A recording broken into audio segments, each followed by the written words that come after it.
Hello everyone, welcome on my channel Computer Programming, and today I'm going to show you how to transfer file using AirDrop from Mac to iPhone and vice versa. So just simple go to go to the menu bar on your Mac and select Go from the menu bar and choose AirDrop from the selected menus.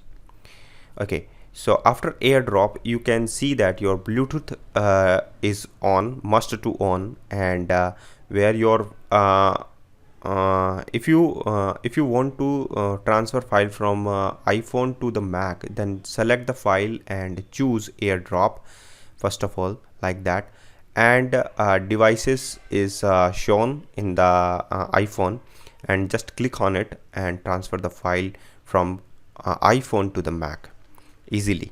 If you want to click again, then cancel the file and just send the just click on again to send the files. But you notice that sending is fast but receiving is slow, because the packets is received synchronously asynchronously in at the side of receiving.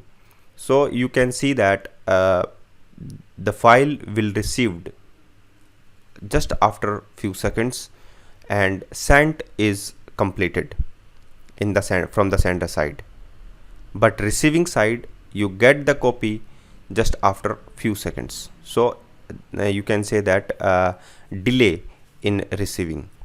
Okay, so if you want to transfer that file from Mac to iPhone, just drag that file and just paste and drop that file on your selected AirDrop.